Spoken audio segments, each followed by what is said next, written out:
Good evening, I am Nisha Charles. And I am Deslin Joseph. And we are your presenters for today. Thank you for joining us for SAT TV News. Among the major developments, the DPSU gives deadline for salary increase negotiations with government. New political party to be formed in Grenada. Palestinians back on street as truce hold. And in sports, 2 new players included in an 18-member squad to series against South Africa and next year's Cricket World Cup. Details of these and other stories after the break.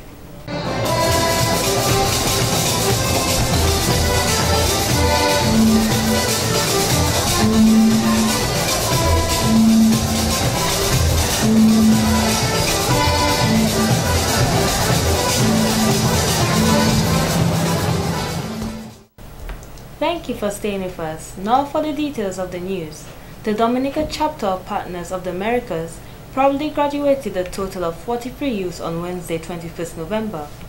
These youth have been engaged in a program over the past 6 months which prepared them with the technical and life skills needed to succeed in the local skills market, opening up of opportunities for them to be engaged in gainful employment, which is also a first step to career development towards further education. Ghana is led by Partners of the Americas in 15 countries throughout Latin America and the Caribbean. President of Partners of the Americas Dominica, Mrs. Hyacinth Ducree, explains the objective of the Ghana program. The program Eigen seeks to combat the serious problem of youth unemployment and provides an avenue for youth to become positively engaged through the application of an integrated 4-phase sports-based curriculum and job training program. This, in essence, is designed to help youth to transform lessons and intellectual skills developed through sport into marketable skills. This ceremony marks the completion of Phase 1 of the Eigen Alliance program, which started in January 2012. The program methodology focuses on 6 abilities that are key to meaningful and gainful employment: communications, respect, and focus on results, teamwork, continual self-improvement, and discipline. These qualities are vital to any young person since it prepares them for personal development. They play a meaningful role in their country's development and can be passed on as skills to their role models and other youths in Dominica. The program is funded by USAID. Guest speaker Magistrate Gloria Augustus commended the students for their completion of the program and advised them to keep up the standards of the skills they have learned. She said these students have been taught a marketable skill which they must now use to their advantage in securing employment for themselves if they are not currently employed. You need to use that opportunity or opportunities because chance, or luck as we say, favors prepared minds. And take note that our ship will come in much sooner if only we swim out to meet it. Act now, because your graduation is a call to action. If you feel that you are not yet in your place of competence to move on, or you have other interests, do not take time to try to get skills in other areas, meaning do not take a holiday. Some people say, well, I work hard, I did this, right now it's time to free up or chill till when they're ready again. Do not take a holiday. Some people also, when they work and they have enough money, they spend it and then they wait again and they work again. Do not take a holiday. Magistrate Augustus urged the students to keep focused as the road of success will not be traveled without a puncture too, but they must pick up themselves and continue. She said once they work to the best of their abilities, they will make it, and word of mouth is one of the best ways of advertisement. Therefore, all jobs they are employed on, they must work beyond expectations. You will accomplish if you plan purposefully. And for those of you who do not plan your future, you may have to live through it anyway. So please plan purposefully. Prepare prayerfully. We always need to call on some divine being. Do not wait only when it's crunch time or crucial time. Do that all the time. Proceed positively. Think that you can do it. Do it. Go for it. And pursue your goals persistently. It is all up to you, with a little help sometimes and support from friends, family, and community. Remember how you began and teach somebody. Don't think that you have arrived and then, you want to make your money so others should not be in it. Teach somebody. Men and women learn when they teach. The students all received their certificates with smiles on their faces as they came to an end of the program. 2 principal youth organizations in Dominica are currently implementing the Agana program, the center where adolescents learn to love and serve, and the Dominica Youth Business Trust of the Youth Division. This new year will see 2 new organizations actively implementing the Agana program. They are the Social Center and the Prisons. And in more local news, the Seventh-day Adventist SDA Primary School is celebrating Maths Week as from Monday, November 19th, when opening ceremony was held. On Wednesday 21st, they hosted the Maths Village where students took part in various businesses. The teachers, especially those from the Maths department, participated in the activity. So right here we have the bank. I'm the bank manager. Along there we have tellers, and the students are only taking part in businesses. They use the currency of the village, which is the village dollar. So in order for them to participate, buy, purchase anything, then they need to come to the bank and change their EC dollars to village dollars, and then they can go and participate. So we have a number of different businesses open right now, and the students are taking part.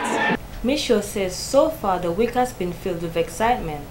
On Tuesday, she informed us that they held a maths treasure hunt, and on Thursday 22nd, they're hosting math sessions with very enthusiastic personnel. On Friday, the week will close with a mathematics competition. She says the idea of this event is to get the children involved in mathematics as much as possible. Well, since that we are trying to make the students more interested in the subject, we are trying to get them to realize that math is very practical and they can use it in everyday life. We want to get them to be motivated into it because, as we know, students often have somewhat of a negative attitude towards math. But we want to get over this, and we want our students to love math. That's basically why we are doing this. Ms. Shaw believes that mathematics is a very important subject in every country. Of course, math is very essential. Math is the basics to everything. Basically, look at what we have in today. Basically, it shows us how essential math is, because they have to be changing their money, they have to be doing their calculations. They have different businesses open. When they go to the shops and whatever, they have to calculate their change, how much money they're going to spend, and all of that. So math is basically life, and you can't get rid of the math. She hopes that with this week of activities, the students' attitudes towards mathematics will change.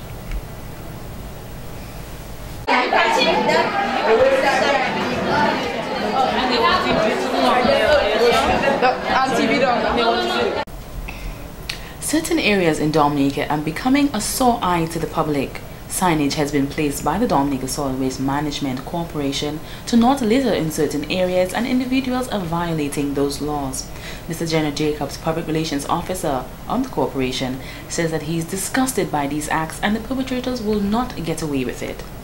Well, the laws are in place. We have the Litter Act and the Solid Waste Management Act, and we have litter wardens, and also we also have the environmental health officers, we have the police officers, and the chairpersons and clerks of various village councils are enforcement officers under the law of Dominica. People are continuing to be ticketed for non-disposal or illegal disposal of waste. Because Mr. Jacobs says the Litter Act is there mainly as a deterrent of such crimes, and he would like to see people dispose of their waste properly than to end up paying a fee or being sent to prison. Education is the most important thing for the corporation, along with service and enforcement. We are aware that people are abusing those signs, people are placing garbage below those signs, and some people are destroying those signs. But it's a matter of continuing to educate people and continuing to work with people and to get them. You see, if there's an area where you find that sign is being destroyed, get people who are willing to be witness to that destruction, and people who are willing to work to safeguard that sign, for example. The signs being placed by the Dominica Solid Waste Management Corporation states notice, no dumping, penalty $5,000 or 1 month imprisonment by order of the corporation and the Ministry of Health. In Rosa, for example, we have the adopted block bins, and we have had people destroying those bins. So it's up to the public to ensure that they keep an eye open to see who is defacing or destroying those important signage and bins. So we are asking the public to continue to work with the corporation and to ensure that we protect the signs and ensure that we protect Dominica. So please help keep Dominica clean for everyone and for the betterment of your health. And in a meeting held on Wednesday, November 21st, the general membership of the Dominica Public Service Union gave the government a deadline of December 14, 2012 to come to a mutual agreement in wage salary negotiations. This came about as the DPSU rejected government's offer of a 1% salary increase for the period 2010 to 2011 and 2011 to 2012, which the General Secretary of the DPSU, Mr. Thomas Later, says is disrespectful. Mr. Later pointed out that the salary increase they have received up to 2008, it averages less than 1% over a 9-year period, and during that period for 5 years there was no increase paid. He said public officers have been asked and have been making tremendous sacrifices since the 1980s when the Freedom Party came into power, and they have gone without any increase in allowances for 13 to 15 years. People also have to understand that public officers have commitment, they have bills to pay, and they have a number of things to do. And while we recognize that the government or the country was not or is not in a position to pay the 7% salary increase which we initially requested, we have moved way beyond that figure.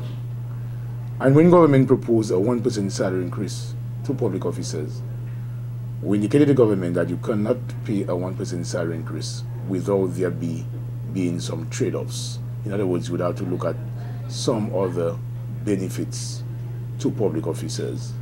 Mr. Later said after submitting a second proposal to government, they decided that they are not willing to give any increase over 1% and will not provide any additional benefits.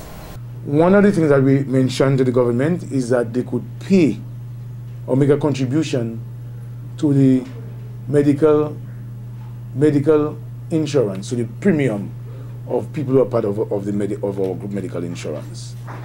Or, and mark you, I said, or they could make an annual contribution to a medical fund that would be established, to which members would also be, or employees would also be contributing. And what we're proposing to the government, in the case of the premium, the level of contribution that we were proposing would have cost the government a little over $200,000 a year. Or if not, they could contribute to the medical fund, which would be about $300,000. Now, when we met with the government, they did not even propose or suggest an adjustment. They just reject that proposal altogether.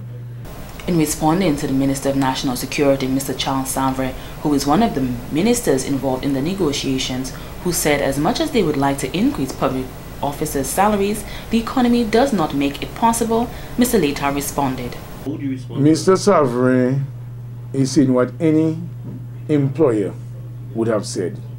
Most employers in negotiating with them would tell you that the employer cannot afford an increase at all. But I believe what Mr. Savre has failed to inform the public is that there are ways that we could reduce public expenditure and divert that to paying public officers. And maybe one of the ways would be by Mr. Savre himself admitting that at his age, where he's already getting a very, very reasonable pension, that he could demonstrate good faith and love of country by reducing the size of cabinet and stepping down.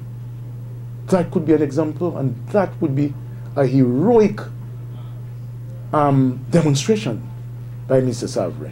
He said besides what Mr. Savre is saying about the economy of this, the government can afford more than 1% salary increase for public servants. He said one of the ways that the government can save money to grant them their raise is to stop paying for funeral expenses for anyone that dies in the country. Brothers and sisters, I'm from Pishley. A 7-month-old child in Bellevue Shopping died. And a particular funeral home was called to take care of burial. They are not going to charge them because the child was 7 months old. A child who had no friends, who knew nobody. All you had to do was build a little box for the child, take the child to the burial ground and bury the child. But the state has to pay for everybody who dies in the country. Everybody who dies in this country is a friend of the Prime Minister. Brothers and sisters, we can do all those things, and if we reduce on those things, we'll get more than the 1% to pay public officers. Mr. Later pointed out that the allowances ministers receive when they travel overseas, if this was reduced, then the government would be able to give public officers the raise they need. Never, I repeat, never in the history of negotiations have I seen the government and the union negotiating, and that the government has taken on their own to circulate a letter to all public officers telling you about negotiation. Just read that as garbage, my brothers and sisters. The only organization that can convince you of negotiation is your public service union. And whatever they give you, just take it, squeeze it, crush it, and dump it in the garbage bin. That's what you have to do. You know what? They are trying to intimidate you. That is what they are trying to do. But I am telling you, as men and women, as husbands and wives, as fathers and mothers, it would be a shame if you allow the other side to intimidate you. You are adults and you have to behave and to act accordingly. Mr. Later stated public officers are also citizens of this country, and as such they should be treated fairly and equally. We now go to Larry for a special report.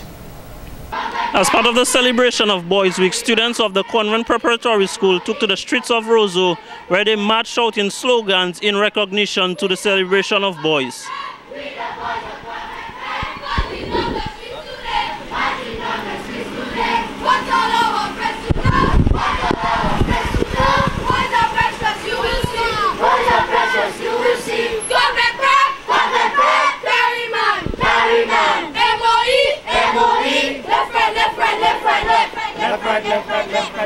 We the boys of Convent Prep. We the boys of Convent Prep. Marching down the streets today. Marching down the streets today.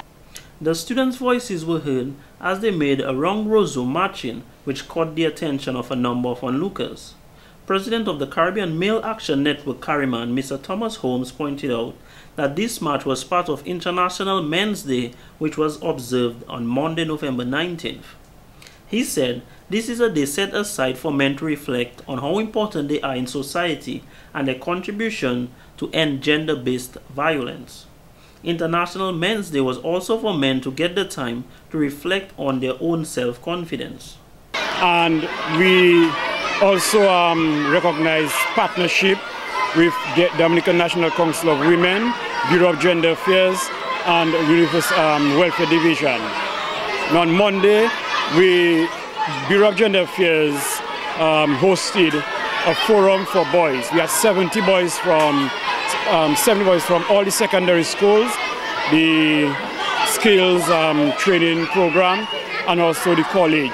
And then we had different speakers, including Dr. Thomas, Rasmo, Chris Charles, myself, and Mr. Patrick Henderson. Mr. Holmes said they had discussions with the boys, which was excellent as they shared information with the men. The Welfare Division engaged students from the schools in Wesley and environs, where they all participated in a rally for the celebration of Universal Children's Day. Today, Carryman is linking with the Ministry of Education and Convent Prep. Now, this week, the Ministry of Education is recognizing Boys Awareness Week, and all the schools are doing something to show how important boys are in our society. And the march today actually shows the boys are telling us today that they want to be part of the process, they want to be part of the movement of male or boys trying to end or reduce, first of all, and hopefully eventually end violence. Mr. Holmes pointed out the march was also to end all forms of violence, such as violence against women and children, violence amongst men and boys, while also emphasizing ways to eradicate bullying in our schools. The president of Kariman highlighted that the organization will be looking to work with the Ministry of Education and schools, families, and communities to end bullying in our schools, homes, and communities. Mr. Holmes added this march was a great showing of young boys to recognize their importance in society. Sports teacher of the Convent Preparatory School and Public Relations Officer of Kariman, Mr. Gavin Detush, says the school had a week of activities to show the boys how important they are, and the rally was in line with the Boys Week celebration. He said the school had a movie day where the boys watched Courageous with their fathers, while another day their dads came to school dressed for work and had discussions about their jobs with the boys. Also, we have tomorrow a sports day for the boys. So everything is, we're focusing on the boys this week, and uplifting the boys and making sure that we set the example. And as you can see, we have the boys jump high, they're making a difference. Okay, boys, in terms of Boys Week. Mr. Detush stated this march was important as the young boys are the future of tomorrow and will grow into men, so now is the time to make them feel a sense of belonging. He added, since we need to set the right example for the youth, we have to make them feel special and loved.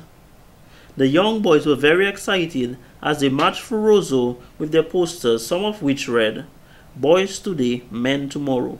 Try us, you will like us. We are wonderful, and take care of us," amongst others. This is Larry Larrock reporting for SAT TV News on the grounds of the Convent Preparatory School, where the boys in celebration for Boys Week just arrived from a rally on the streets of Roseau. Back to you in studio. We the boys of Convent Prep! We the boys of Convent Prep! Marching down the streets today! Marching down the streets today! Want all our friends to know! Want all our friends to know! Boys are precious, you will see! Boys are precious, you will see! Convent Prep! Convent Prep! Kariman! Kariman! MOE! MOE! Left right, left right, left right, left right, left right, left right, left. Thank you, Larry, for that report. In 2004, an earthquake occurred which destroyed two churches in Portsmouth. They were the Catholic Roman Church and the Methodist Church. Pastor of the Methodist Church, Pastor Julian Brewster, says, through fundraising efforts and contributions from their members, they have managed to get it to a stage where they are now in the process of tiling. So we are at the tiling point of the building, and the question of the church furniture and so on will come in. But we are at a stage now where we are almost completing our tiling. We will continue to depend on our members and our well-wishers and friends to contribute, because we have to address the question of furniture for the church. And we will progress in terms of finishing touches as we go along. So yes, we will still need the continued support of our members and our well-wishers. And Pastor Brewster added that all those who want to contribute can do so by getting in contact with the church members, the fundraising committee, or simply paying a visit to the church. Currently, their church hall is being used as a place of worship. When the church is completed, he says there will definitely be a dedicated service. Well, certainly there will be a dedication service. The house of God must be dedicated to God. But even prior to this, we have already started a program of visitation, and we are reaching out to members who cease to meet. We are also appealing to persons who are looking for a place of worship, preparing them so that when the new church building is dedicated, that we would have already started the program of recruiting members who cease to meet and recruiting persons who are in search of a place to worship. So yes, it's a continuous program of trying to reach out to get persons to recognize that it is important that they worship their God, and we are available to worship with. The pastor says by the grace of God, all things are possible. And in more news, Miss Carice Mooney of St. Lucia is the winner of the 4th Courts OECS Reading Competition. The event took place at the Arak House of Culture on November 21st, 2012. This year marks the 47th year that the world recognizes International Literacy Day, and it seeks to remind us of the importance of literacy. Mrs. Lorraine Sidoni, Court's OECS Director of Marketing says 776 million adults lack minimum literacy skills. 1 in 5 adults is still not literate, with 2/3 of them being women, and 75 million children are out of school. UNESCO has always been firm in highlighting the connection between illiteracy and countries in severe poverty. Ladies and gentlemen, I trust that what I've just read, I've read accurately, effectively, with proper pronunciation, emphasis, and intonation. The OECS reading competition is the brainchild of the Dominica Broadcasting Station. Mr. Brian Mead, General Manager of DBS Radio, says it is the brainchild of Mr. Felix Henderson, the Production Manager at DBS Radio. His vision, dedication, and creative enthusiasm has made the DBS reading competition one of the most popular events in Dominica. Now, to the contestants, some advice.